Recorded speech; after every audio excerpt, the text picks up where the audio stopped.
Is it about the bunny?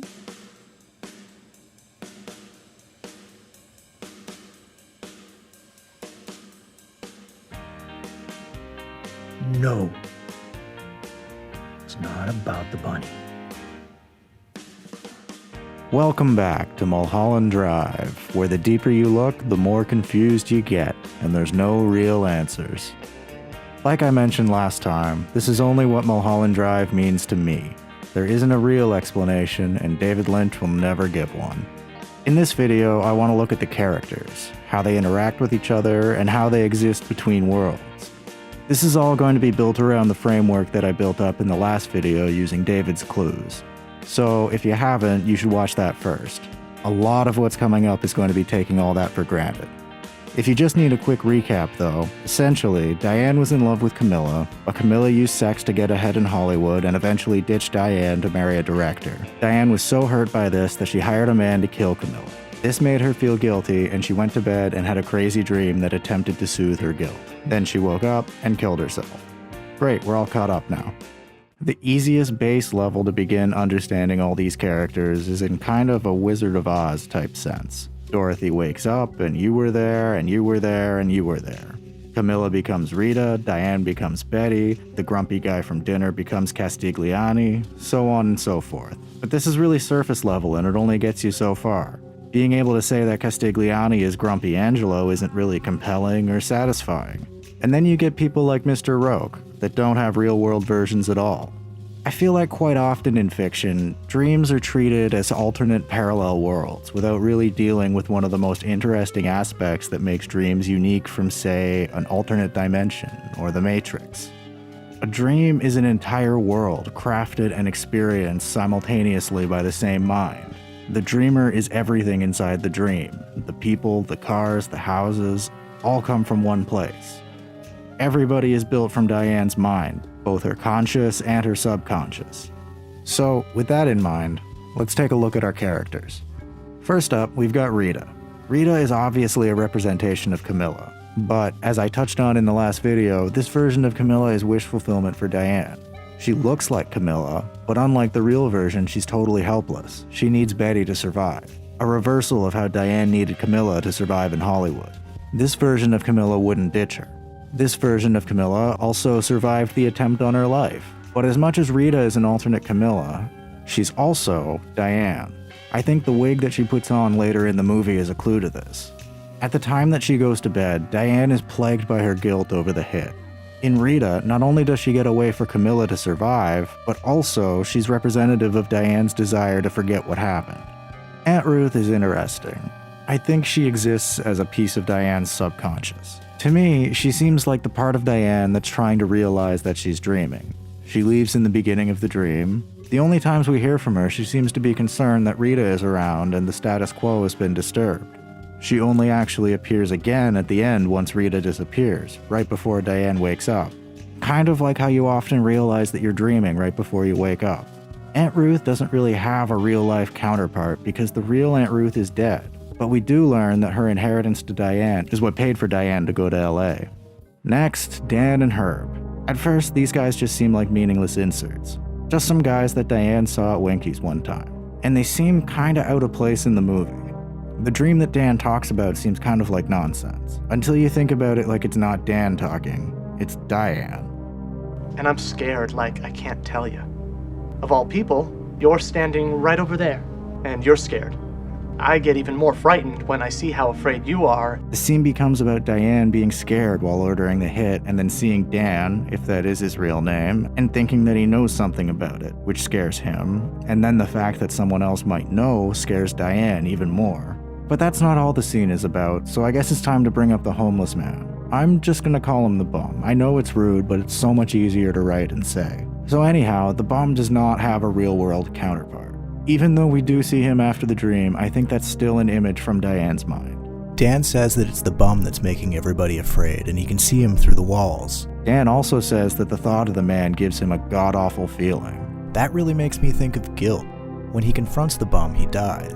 Diane's guilt is what made her afraid, and when she confronts her guilt, she dies. I'm gonna go on a bit of a leap here.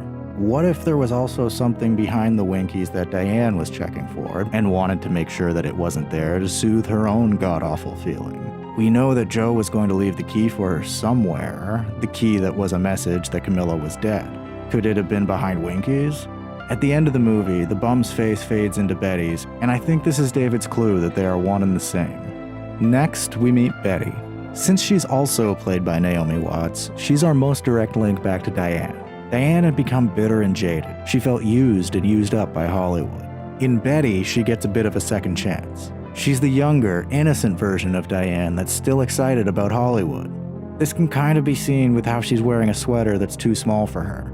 Maybe that is something that she actually wore when she arrived in LA, but in real life that was a long time ago. Betty also becomes a bit of a hot commodity in Hollywood. Directors and casting directors want her. She's not just getting Camilla's charity. Unlike the real Diane, Betty would never bail on her friends or have them killed. One day I'm gonna do a whole video on the various important colors in this movie, but for now I think all we need to know is that pink is Betty's main color, and I think that that's a signal that we can see throughout the movie to tie a few other characters back to her and Diane. Betty arrives at the airport with Irene and her unnamed companion. We've seen this couple once before, in the jitterbug scene for only a moment, when they were standing behind Diane. So this makes me think that they were kind of the catalyst for Diane going to Hollywood in the first place. They stood behind her, so to speak. Dead Aunt Ruth's money enabled Diane to do it, but I think these people nurtured the dream within Diane. In a way, they delivered both Diane and Betty to LA. When we see them turn evil in the car after they leave Betty, I think it's because Diane kind of resents them for it, like she thinks she wouldn't be in this mess if they hadn't encouraged her. In the end, when they come back to haunt her, I think the idea is that at the center of her guilt was kind of a parental disappointment thing. These people believed in her, but now she feels like a total wreck of a failure and a bad person. There's been a lot of attention online paid to Irene's brooch and how people think it looks like a wing and that makes her a harpy or something. I think that's a little extra textual. But something that I've been unable to find anybody talking about is the fact that her brooch changes. On the way out of the airport, she's got the brooch that I don't personally think looks like a wing, but then in the car, she's got a flower. I don't know what it means, I just think it's interesting. I love Coco, she's great. In the real world scenes that we see with her, she kinda takes a shine to Diane. She doesn't seem overly sympathetic, but she does listen to Diane in a way that no one else at the party really does. In this scene, she's also munching on some nuts. In the dream, she becomes Coco Lenoir, or in English, Coco the Nuts. Her dream version becomes an exaggeration of the reality. She's much more flamboyant, and she helps Betty and wants to protect her. In the last video, I touched on the fact that she opened the door to A Untruth. I tend to waffle back and forth over whether her name is significant here too. Whether or not Coco opened the door to A Untruth.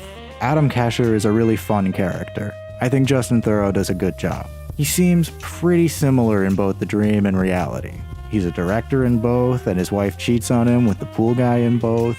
The difference is, in reality, everything really works out for him, but in the dream, it really doesn't. In the dream, he becomes a bit of a punching bag for Diane. Bad things keep happening to him over and over again, and there's nothing he can do about it. He's always dressed in black, and I think that's representative of how Diane feels about him. But pretty early on, he gets splattered with pink paint, and I think that ties him back to Betty and Diane. Like everybody, Adam is Diane. I think his hijinks throughout the dream of getting shut out and marginalized, as much as it's also Diane's schadenfreude, I think it's also an expression of the helplessness and confusion that she felt with her whole Camilla situation. I think it's interesting that both characters try to seize control back in their situations by saying, "This is the girl." As I mentioned before, Grumpy Angelo turns into one of the Castigliani brothers. In the dream, they're a force for Diane's revenge on Adam, and they're a scapegoat for her own failures. People don't get parts because they're good or not, there's a Hollywood conspiracy out there.